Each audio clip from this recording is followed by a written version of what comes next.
جب انسان کی سوچ اور عقیدے اور دل اور کلیجے اور جگر کے اندر اس کی منزل، مقصود اور وہ جو ویژن ہے نا، جب اس کی عزت نہیں ہوتی نا، جب اس کا احترام نہیں ہوتا، جب اس کے ساتھ ایک تاریخ نہیں جڑی ہوتی، جب اس کا ایک بھرم سٹیبلش نہیں ہوا ہوتا، جب اس کے ساتھ انسان کی ذات چھوٹی اور وہ کام بڑا نہیں ہوتا، تو انسان ایک ٹائم پر اس کی ذات بڑی ہو کے کھا جائے گی، ویژن چھوٹا ہو۔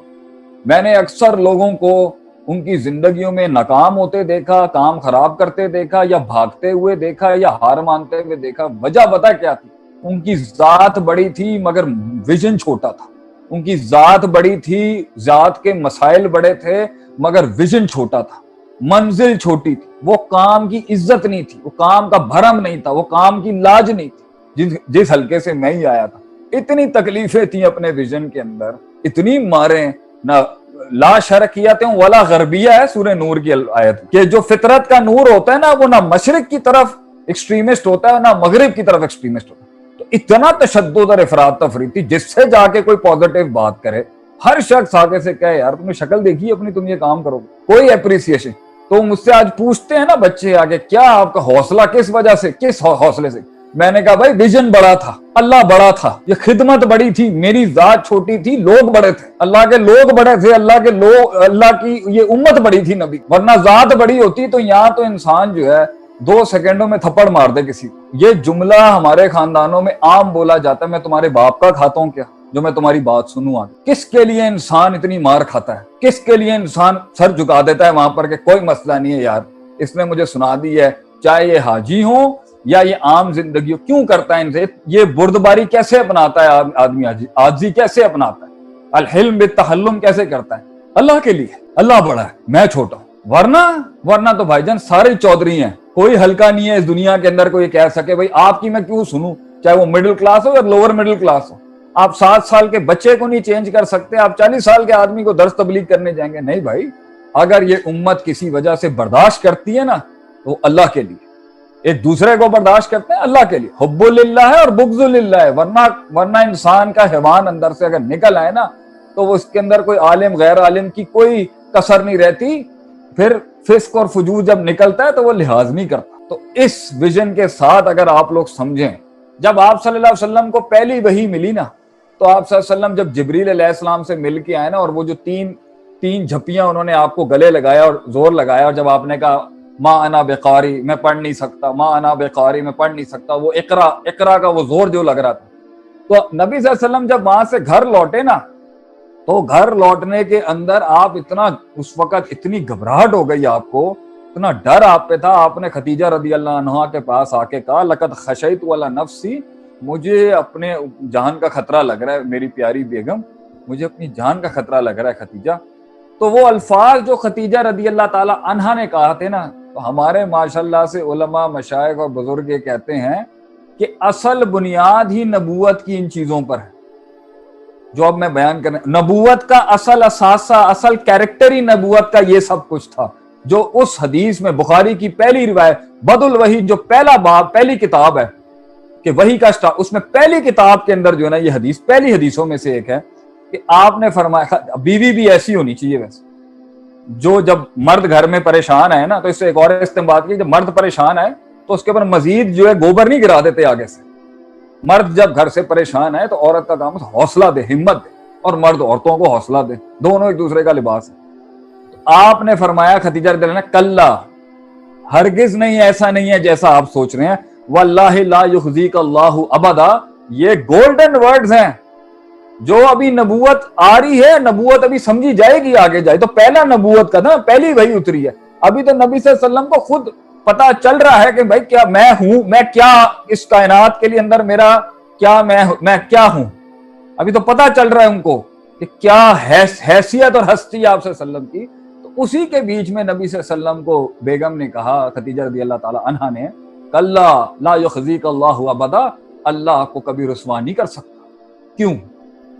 حوصلہ دیکھیں ایک بیگم کیسے دے رہی، انک لتصل الرحم، آپ لوگوں کے بیچ میں صلہ رحمی کراتے ہیں۔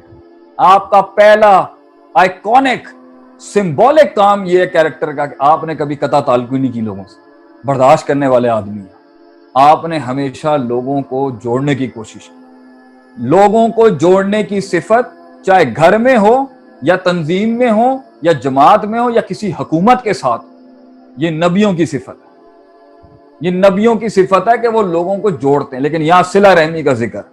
وَتَحْمِلُ الْكَلْ، اور آپ لوگوں کا بوجھ اٹھاتے ہیں، لوگوں کے بوجھ اٹھاتے ہیں اپنے کندھوں پر، ان کی ذمہ داریاں اٹھاتے ہیں، ان کی خدمتیں کرتے ہیں. پورے مکے میں کوئی ایسا کمزور نہیں ہوگا جس کی آپ مدد نہیں کرتے ہوں گے. دوسری بڑی صفت وَتَحْمِلُ الْكَلْ، آ گیا نا آپ کا حج کا سارا، اور یہ والنٹیئر ورک اور یہ جتنی بھی خدمتیں خلق، یہ نبیوں کی شان ہے. ان کو نبوت ملی ہی اسی وجہ سے تھی، یہی بنیادیں تھیں ان کی، ان کا کیریکٹر ہی یہ تھا. وَتَحْمِلُ الْكَلْ، کہ آپ اپنے اوپر you used to carry the loads of people، لوگوں کے آپ نے قرضے اٹھائے ہیں، لوگوں کی آپ نے تکلیفیں اٹھائی ہیں اپنے کندھوں کے اوپر. وَتَكْسِبُ الْمَعْدُومَ، اور اگر کوئی اپنے لیے کما نہیں سکتا، آپ نے اس کے لیے کما کے اس کو کما کے دیا. اللہ اکبر کبیرہ. جو معدوم ہیں، جو تقریباً ایگزسٹ ہی نہیں کر پاتے، جو تقریباً کما نہیں سکتے، آپ نے ان کے لیے کما کے دیا، ان کے لیے روزی روٹی کا بندوبست کیا. وَتَقْرِئُ الضَّيْفَ، مہمانوں کی مہمان نوازی ہے آپ کے اندر. آپ نے مہمانوں کو ہمیں، وہ دیکھیں نا ابراہیم علیہ السلام کے پاس گھر میں مہمان ہے، آپ نے چھوٹا سا بکرا یا مینڈا جو ہے وہ آپ نے جو ہے صرف کیا ان دو فرشتوں کو، وہ جو عذاب دینے جا رہے تھے لوط علیہ السلام کی قوم. یہ تو نبیوں کی صفت ہے مہمان نوازی کرنا، اور آپ نے تو مہمان کو ہمیشہ آنر کیا ہے. وَتُعِينُ عَلَى نَوَائِبِ الْحَقِّ، اور آپ نے حق کو ہمیشہ پروموٹ کیا ہے اور حق کی بات پہ ہمیشہ نیابت کی ہے اور حق کو ہمیشہ سپورٹ کیا ہے، چاہے وہ جس بھی ڈائریکشن اور ڈائمنشن. یہ 5 چیزیں تھی آپ صلی اللہ علیہ وسلم، جس کے اس میں سے one of the major factors جو ان کی صفت عالیہ میں سے ایک تھی اور شرف اور ظرف تھا آپ صلی اللہ علیہ وسلم کا، وہ یہ تھا لوگوں کا بوجھ اٹھاتے تھے. بوجھ اٹھاتے تھے لوگوں. آپ جو یہ بوجھ اٹھانا لوگوں کا، یہ خدمت خلق بوجھ اٹھانا ہی ہے، اس کو آپ ہلکا لے رہے ہیں. آپ اسے کہہ رہے ہیں کہ جی جو مائک کے اوپر بیٹھ کے شیخ صاحب تقریر کر رہے ہیں تو یہ کوئی بڑا آدمی ہے، اور میں جو مائک لگا کے جو ٹیکنیکل کام کر کے جو ٹیکنیشین اس لیکچر کے بیچ میں جو پی ایچ بی جی کے جتنے رضاکار جو اس ٹیم بیٹھ کے اس لیکچر کو کرا رہی ہے، ان کی کوئی حیثیت نہیں، کوئی حیثیت نہیں ان لوگوں کی جو یہ آواز پہنچا رہے ہیں قوم تک، جو بیٹھ کے میری طرف پہ یہاں پہ مینج کر رہے ہیں جمعے کے دن، جو اس ٹائم پر اپنے کھانے اور اپنی گرمی کی اس کے اندر لگے ہوئے ہیں، اس ٹائم پر محنتیں کر رہے ہیں کہ قوم کو جو ایک اچھا پوزیٹو میسج. ان کی کوئی حیثیت نہیں، صرف سٹیج پہ آ کے تقریر کرنے سے جی بڑا، کیونکہ جو شیخ صاحب نے کر دیا تو جو بڑا کام ہے. جی نہیں، یہ کسی نے نہیں کہا. اللہ تو 99 قتل والے کو جنت پہنچا دیتا ہے کیونکہ اس کے دل میں احساس تھا. ہم تو کہتے ہیں میرا تو دعویٰ یہ ہے کہ خدمت خلق کے چیمپئن تھے مسلمان. پورا قرآن حدیث پڑھا ہوا ہے ہیومینیٹیرین رائٹس کے اوپر. ہیومنزم کا دعویٰ کر دیا ان ویسٹرن کو فاروں نے. میں آج مسلمانوں پر میرا غصہ اس بات کا ہے اپنی کہ ہم یہ کیوں کہتے ہیں کہ جی لبرلز کا کام ہے، صرف یہ لبرلز اور ارتقاء پسند اور جدیدیت والوں کا کام ہے جی عورتوں کے حقوق پر بات کرنا، مردوں کے حقوق پر بات کرنا، یا جو ہے وہ چائلڈ لیبر ابیوز پر بات کرنا، بچوں کے حقوق پہ بات کرنا، اور اب تو یہ ٹرانسجنڈر کے حقوق پہ بھی بات کر رہے ہیں، رائٹس کی. امریکہ جو آج مغرب اور یہ دوسرے ممالک واقعی ہیومن، میں تو خود رہا ہوں، واقعی یہ انسانیت کی قدر اور مخلوق کی قدر کرنے والے لوگ ہیں. یہ عقیدہ ایمان ہونا ہو وہ ایک اور بات ہے ان کے. میں کہتا ہوں یہ مسلمان تھے، ہر چیز کا چیمپئن مسلمان تھا ایک ٹائم. بخاری کی حدیث نہیں ہے کہ اگر ایک بلی کو ایک عورت نے 3 دن تک کھانا نہیں کھلایا، اسے اللہ نے جہنم میں ڈال دیا. اور کتے کو پانی پلانے والی اگرچہ کیریکٹر میں تھوڑی سی اگر اس میں کمزوری تھی، اللہ نے اسے جنت میں ڈالا. تو کیا اینیمل رائٹس ہماری سلاٹ نہیں تھی؟ آج نیشنل جیوگرافک چینل اٹھا لیں، حقوق الانسان پر کیا بات کرنا، خدمت خلق میں خدمت حیوان کے اوپر مسلمانوں کو ڈومین کلیم کرنی چاہیے تھی. یہ ہمارا ڈومین ہے. نیشنل جیوگرافک اٹھائیں، ہسٹری یہ ان کا جو ہے اینیمل چینلز اٹھائیں، پانی کے نیچے کی مخلوق بچا رہا ہے، گورا بچا رہا ہے. کہاں تک وہ اینیمل پریزرویشن، ٹائیگر بچا رہے ہیں جی، وہ بچا رہے ہیں. فارسٹ پریزرویشن کی بات ہو رہی ہے، وہ کر رہا ہے. کیا نبی صلی اللہ علیہ وسلم کی احادیث نہیں ہے کہ ماحول کو خراب نہیں کرنا چاہیے؟ کیا الطہور شطر الایمان نہیں ہے کہ پاکیزگی، صفائی، کلینلینس جو ہے وہ ایمان کا حصہ ہے؟ تو کیا یہ جراثیموں کی صفائی، یہ جراثیموں پہ ریسرچ، یہ کرونا جیسی چیزوں کی ریسرچ کیا مسلمانوں کا کام نہیں تھا کیا؟ یہ ہر ڈومین میں مسلمانوں میں کون سی حدیث نہیں ہے جس کے اوپر انسانیت اور غیر انسانوں کی خدمت کے اوپر جو ہے نبی صلی اللہ علیہ وسلم نے کیا یہ نہیں کہا کہ کسی ہڈی کو اگر پائے میں ملو تو اسے اٹھا کے سائڈ میں رکھ دو، پڑی ہوئی ہڈیوں کے ساتھ کھیل کود نہیں کرنی چاہیے، یہ ہمارے بھائی جنوں کی خوراک ہوتی ہے، جن کی خوراک ہوتی ہے، اور گوبر کے ساتھ بھی نہیں کھیل کود کرنا چاہیے۔ کیوں؟ کیونکہ یہ بھی ان سے جڑی بھی ایک منسلک چیز ہے۔ تو کیا یہاں تو انسان کیا، یہاں تو غیر انسانوں کے رائٹس ہیں ہمارے دین کے اندر، مگر ویل مچھی بچا رہا ہے وہ بچا رہا ہے، فارسٹ پریزرویشن کی بات کر رہے ہیں وہ کر رہے ہیں۔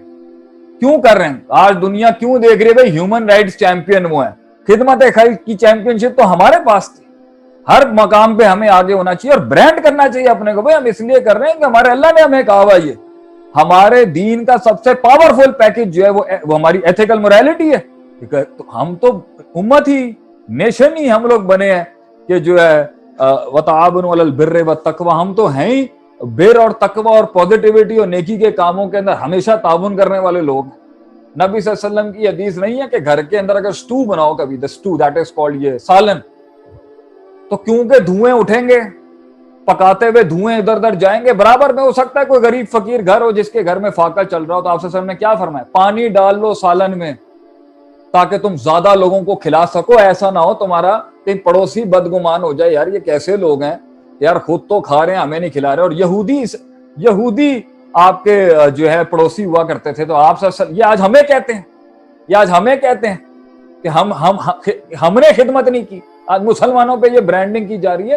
اب ہم نے تو اس دور کے اندر کیا کیا معاملے نہیں سنبھالے، آپ سوچ نہیں سکتے۔ نبی صلی اللہ علیہ وسلم نے فرمایا کہ کسی جانور کے اوپر شکار کرنے کے لیے اپنے ٹریننگ ٹارگٹس کے لیے اس کو شکار نہیں بنانا۔ یہ اینیمل رائٹس پریزرویشن کی بات نہیں ہے کیا؟ مگر ہمیں برانڈ ہی نہیں کرنا آیا، ہمیں بیچنا ہی نہیں آیا اپنا مال لوگوں کے آگے۔ ہم نماز پڑھوائیں، ہم حج کرائیں، ہم زکوٰۃ کرائیں، مگر یہ کس نے بتانا تھا کہ بھائی اس پر کتنی ایمفیسس ہونا چاہیے تھا کہ انسان کی فلاح اور بہبود، مخلوق کی فلاح اور بہبود۔ آپ ایمان نہیں لے کے آتے کوئی مسئلہ نہیں ہے بھائی، لا اکراہ فی الدین، لیکن تیرے رائٹس ضرور ہیں جس کی ہم ضرور پریزرویشن کریں گے۔